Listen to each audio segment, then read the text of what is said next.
Hello കൂട്ടുകാരെ, ഇന്ന് നമ്മൾ വീട്ടിലെ ഉള്ള സാധനങ്ങൾ കൊണ്ട് പെട്ടെന്ന് കുട്ടികൾക്കൊരു ബിരിയാണി എങ്ങനെ ഉണ്ടാക്കി കൊടുക്കുക എന്നുള്ളതാണ് കാണിക്കുന്നത്. ചീനിച്ചട്ടി അടുപ്പത്ത് വെച്ച് അതിലേക്ക് നമ്മൾ മസാലക്കൂട്ടിട്ട് കൊടുക്കുക. അത് ചെറുതായിട്ടൊന്ന് ചൂടായി വരുമ്പോൾ അതിനകത്തേക്ക് അരിഞ്ഞു വെച്ചിരിക്കുന്ന ഇഞ്ചിയും വെളുത്തുള്ളിയും കൂടെ ചേർത്ത് കൊടുക്കണം.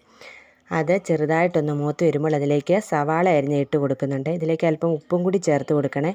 എന്നിട്ട് നല്ലതുപോലെ ഒന്ന് വഴറ്റിയെടുക്കണം. ഇത് ചെറുതായി ഒന്ന് വഴന്ന് വരുമ്പോൾ അതിലേക്ക് നമ്മൾ അരിഞ്ഞു വെച്ചിരിക്കുന്ന തക്കാളിപ്പഴവും കൂടെ ചേർത്ത് നല്ലതുപോലെ വഴറ്റുക. ഇതിലേക്കൊരു മാഗി ക്യൂബും കൂടി ഇട്ട് കൊടുക്കുന്നുണ്ട്. അപ്പം നമ്മൾ കുറച്ച് ഉപ്പ് കൂടി ഇട്ട് കൊടുത്താൽ മതിയേ. മാഗി ക്യൂബിനകത്ത് നല്ലതുപോലെ ഉപ്പ് ചേർത്തിട്ടുണ്ട്. നമ്മൾ നല്ലതുപോലെ വഴറ്റി കൊടുക്കുക. ഇതിലേക്ക് നമ്മൾ നേരത്തെ വേവിച്ച് ഊറ്റി വെച്ചിരിക്കുന്ന റൈസും കൂടെ ചേർത്ത് ഇളക്കി കൊടുക്കുക. അതിനകത്തേക്ക് അല്പം നെയ്യും പുതിന ഇലയും കൂടെ അരിഞ്ഞതും കൂടെ ചേർത്ത് കൊടുക്കുന്നുണ്ട്. നല്ല ബിരിയാണി റൈസ് റെഡിയായി. വീഡിയോയ്ക്ക് ശകലം ക്ലാരിറ്റി കുറവുണ്ട്, ഞാൻ തന്നെ പിടിച്ച് എടുത്തത് കൊണ്ടാണ്.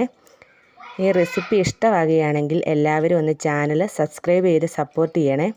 Thank you.